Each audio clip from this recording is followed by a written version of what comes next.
Dígame, ¿de qué nos va a hablar? Hablaremos hoy de la Revolución Cubana, pero no de la Revolución Cubana de Fidel Castro, sino de otra anterior.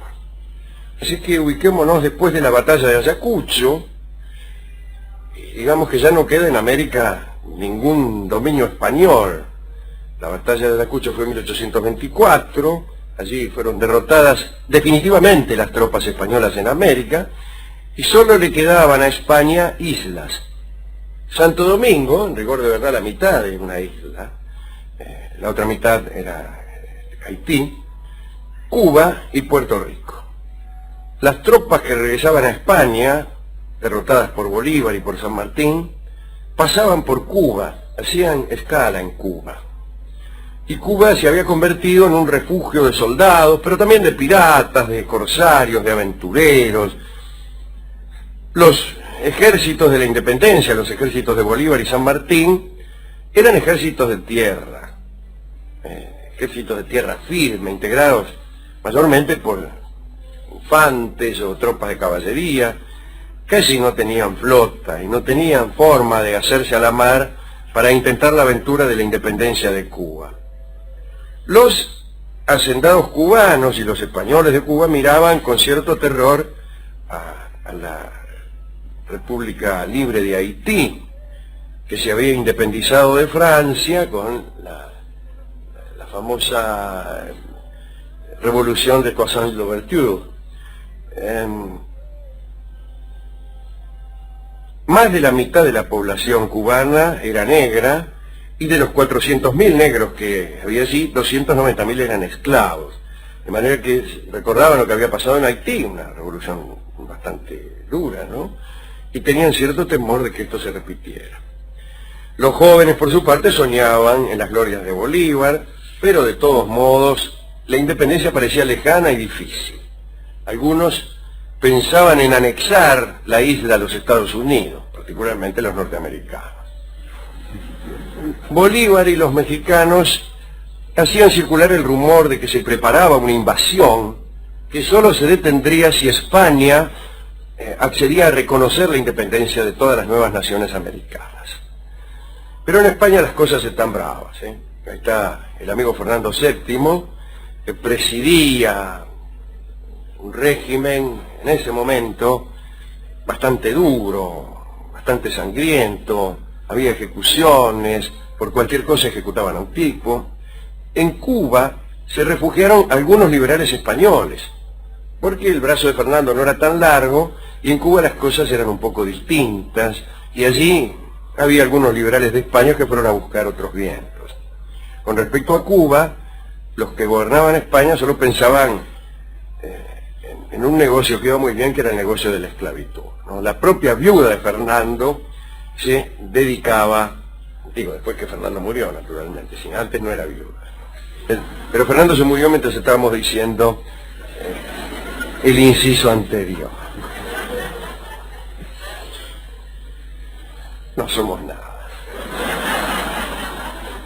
Y el caso es que la viuda de Fernando también se dedicaba a las expediciones de trata de esclavos, ¿no? Bueno, en todas estas circunstancias va surgiendo la idea de la rebelión. Cada tanto estalla una revuelta, y caso curioso, ¿no?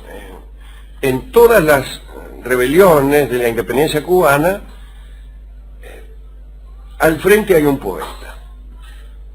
Aparece primero Plácido, un poeta negro, pero libre, que muere por la libertad de los esclavos allá por 1840 y tantos, muere en el garrote, el negro Plácido.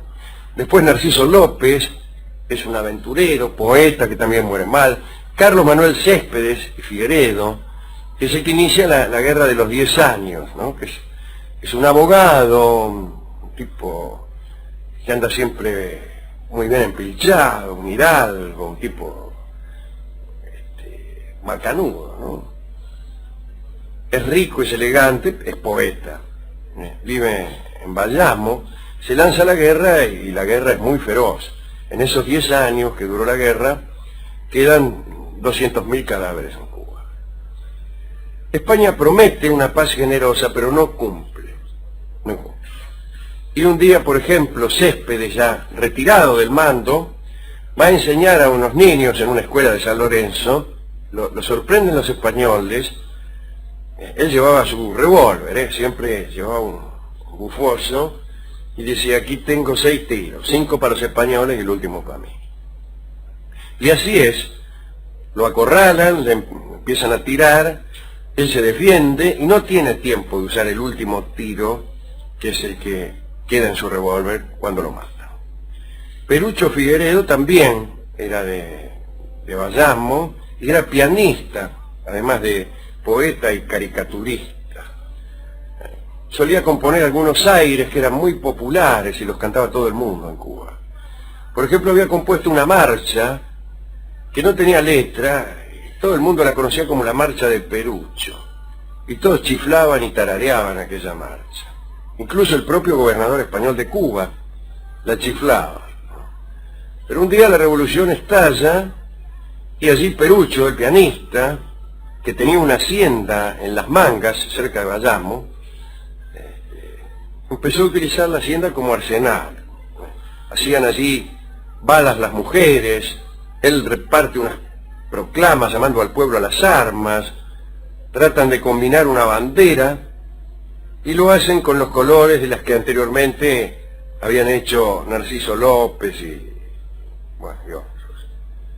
Toman la ciudad de Bayamo, tienen algunos triunfos, y cuando llegan a esta ciudad de Bayamo, todos silban la marcha, y alguien le pide a Perucho que le ponga letra. Y Perucho le pone una letra: a las armas corred bayameses, que la patria os contempla orgullosa. No temáis una muerte gloriosa, que morir por la patria es vivir. Digo, los versos no, fatalmente no son buenos. Digo yo pidiendo permiso porque los leí mal. Y todos empiezan a cantar esa marcha. Y después viene la larga guerra, los reveses, la persecución. Ya derrotado y cercado por los enemigos, Perucho trata de suicidarse y se tira sobre un sable, pero las fuerzas le fallan, lo capturan y lo ejecutan. A todo esto, en Nueva York, en Florida, en Bogotá, en México, en Caracas, hay cubanos del exilio que sueñan con la libertad. En La Habana también está presente el espíritu de la revolución. Por ahí, en medio de una función teatral, alguno grita viva Cuba libre, y otros gritan viva España, y entonces se arma la bronca, porque desde luego el ejército español está muy bien preparado, e incluso algunos chicos jóvenes de La Habana se enrolan voluntariamente al ejército español, y cuando esto sucede, los jóvenes irreverentes, los jóvenes que sueñan con la independencia, se burlan de estos chicos que se han enrolado con los españoles. Y un día, un joven enrolado en las filas españolas está desfilando y recibe un papelito que dice: ¿sabés cómo se castigaba en la antigüedad la apostasía? Entonces este joven voluntario del ejército español se queja a las autoridades, se queja a la policía, le muestra el papelito, descubren al autor del papelito, lo encarcelan, y el autor de aquel papelito es un chico que también es poeta y se llama José Martí. Lo meten en cana hasta que alguien lo saca, un alma piadosa, lo mandan al destierro, a España. Y allí en España Martí, que es muy enfermizo, pero que tiene un nervio interior muy especial, se hace querer, cosecha amistades y amores, y discute y habla mucho de la revolución. Un día se entera de que han fusilado en La Habana a 8 estudiantes y que han metido en cana a otros 35, y hay algunos amigos de él entre ellos. Entonces Martí levanta la voz, pero no solamente lo hace en Madrid, sino que empieza una larga peregrinación. Allá por 1880, va primero a México, a Guatemala, pero básicamente a Nueva York, y su nombre ya es una bandera, hasta que llega el momento de actuar. Y ahí no se queda atrás tampoco, porque resulta que el tipo, vaya a saber cómo, porque sus medios eran escasos, consigue 3 barcos y los llena de municiones en el puerto de Nueva York.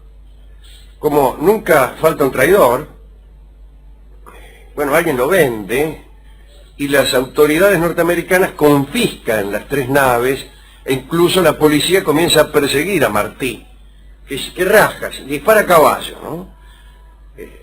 Y atraviesa como un fantasma el país, los Estados Unidos. Pero sigue conspirando y hablando con amigos. En Cuba se enteran de que Martí va a volver, de que ya está en camino, y estalla la revolución. Y Martí se embarca a Cuba en un barco frutero, ahí en medio de los duranos, las manzanas, qué sé yo. Y el 3 de mayo de 1895 se encuentra con Maceo y pide ser trasladado rápidamente al frente de batalla. No es que llegó ahí y se quedó sentado. Él quería estar codo a codo con los soldados. El poeta, que además en todo este tiempo ha escrito un montón de obras. En todo este tiempo mientras yo hablaba, ¿no? Así como en la otra página, aprovechando que yo hablaba, se murió Fernando VII, en el transcurso de esta segunda parte, José Martí pues escribió El Diablo Cojuelo, Patria y Libertad, el Ismaelillo, ¿no? Las cosas esas dedicadas a los chicos, La Vindicación de Cuba, Cartas desde Nueva York, Versos sencillos, todas esas obras de José Martí que conocemos.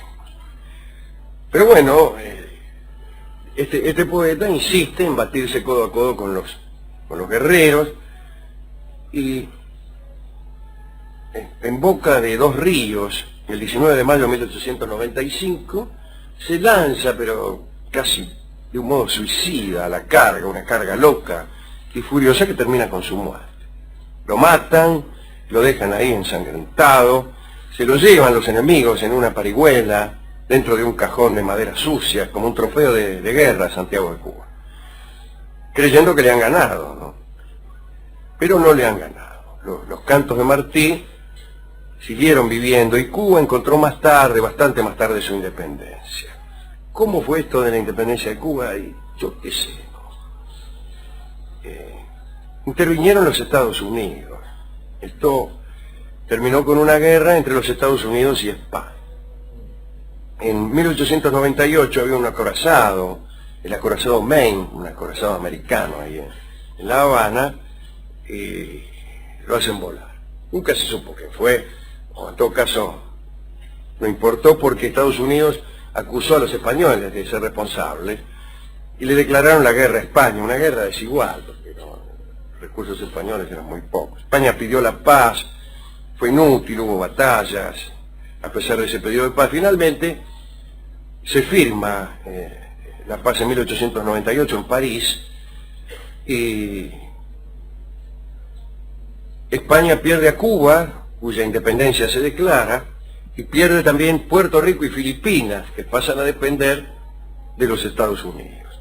Pero, en verdad esa no es la independencia de Cuba, porque había un inciso, la enmienda Platt, creo que se llamaba, conforme a la cual Estados Unidos se reservaba el derecho de intervenir en el gobierno cubano.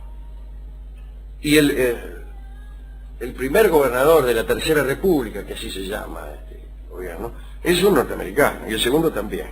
El primero se llamaba Brooke, el Roto. Y casi podría decirse que la independencia de Cuba no sucedió realmente hasta 1933, cuando Ramón Grau San Martín decreta la nulidad de deroga la enmienda Platt, que permitía a Estados Unidos intervenir en los asuntos de Cuba. Pero también en España hay consecuencias después de la guerra, y nace una generación que estalla, digamos, en su disconformismo en virtud de esa derrota española en la guerra contra los Estados Unidos, que es la llamada generación del 98, justamente. Esa generación pertenecen a algunos que nosotros admiramos mucho. Está Pío Baroja y José Martínez Ruiz, más conocido como Azorín, y nada menos que nuestro Miguel de Unamuno, y Valle Inclán, un poco más tardíamente quizá José Ortega y Gasset o Juan Ramón Jiménez, ¿no? Esa era la generación del 98. Esto es lo que quería decirle acerca de la trabajosa independencia de Cuba, que requirió una revuelta tras otra y que aún así no fue consagrada de un modo tajante. Esto es lo que quería contar. Digo, para aquellos que dicen que no hablamos nunca de asuntos latinoamericanos. Bueno, ¿a quién quiere dedicar por esto? Y a los ideólogos de la patria grande, Alejandro, si usted me permite, decir San Martín, Bolívar, Artigas, por nombrarlos como emblemas, y ya que también, obviamente, los intelectuales y los poetas mucho hacen y mucho tienen que ver, y mucho se les teme también a los intelectuales en estas lides, a Andrea Chenier, a Víctor Hugo y a Miguel Hernández. Bueno, y nosotros hemos pensado cómo amueblar esta charla. Y yo recordaba el momento del exilio, cuando ese pibe, Martí, tiene que irse de Cuba, y entonces se me ocurrió un vals que de todos modos me gusta mucho, y que se llama Te vi partir, y que canta Hugo del Carril. Adelante.